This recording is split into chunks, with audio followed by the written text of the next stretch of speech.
दो दिन के जिनगानी रे संगी जप लेना सतनाम। यही माँ मथुरा यही माँ काशी यही माँ चारों धाम। अचिरित लागे हमला तोरेगा बाबा कर्मा कहानी है। बड़ मीठे लागे तोरे हाथे के गुरु अमृत पानी है।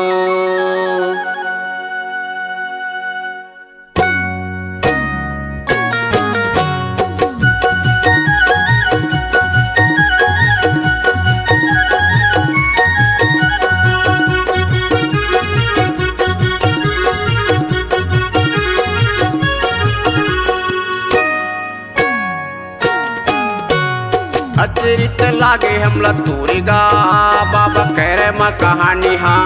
बड़ मीठी लागे तोरे हाथे के बाबा अमृत पानी हाँ। कर्म कहानी हाँ हो अमृत वाणी हाँ। कर्म कहानी हाँ हो अमृत पानी हाँ। अचरित लागे हमला तोरेगा बाबा कर्म कहानी हाँ। बड़ मीठी लागे तोरे हाथे के बाबा अमृत पानी हाँ।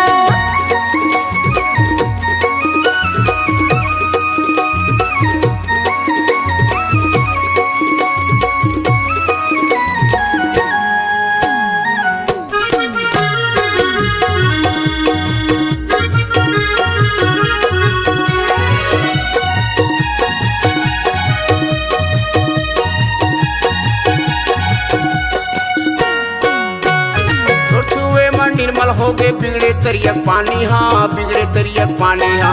सब लोग जब सुहाइस बाबा तोरे अमृत पानी हाँ तोरे अमृत पानी हाँ।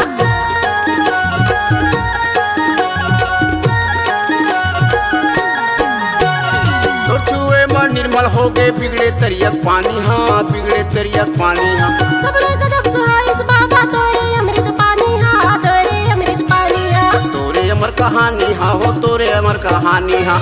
तोरे अमृत पानी हाँ हो तोरे अमृत पानी हाँ। तय कैसे बछिया ला जिलाएगा बाबा ये अमृत पानी माँ। अचरित लागे हमला तोरेगा बाबा कर्म कहानी हाँ। बड़ मीठी लागे तोरे हाथे के बाबा अमृत पानी हाँ।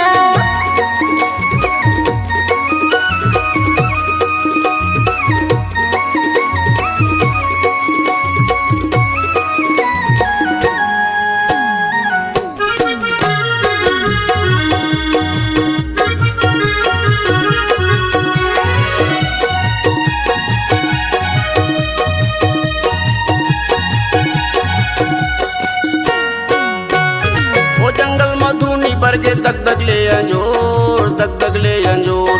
तोर नाम के खंभा करके गाँव गली खोर गाँव गली खोर।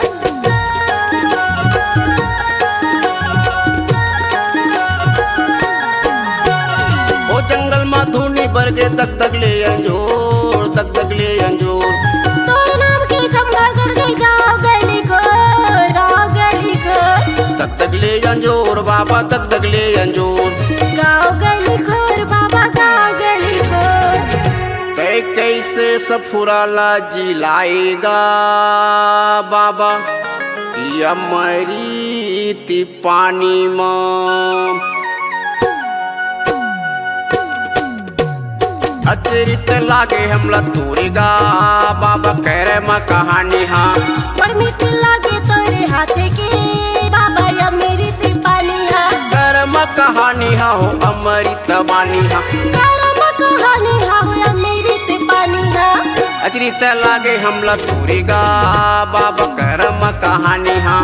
बड़ मीठी लागे तोरे हाथे के बाबा अमृत पानी हाँ। अचरित लागे हमला तोरेगा बाबा कर्म कहानी हाँ। बड़ मीठी लागे तोरे हाथे के बाबा अमृत पानी हाँ। अचरित लागे हमला तोरेगा बाबा करे माँ कहानी हाँ। बड़ मीठी लागे तोरे हाथे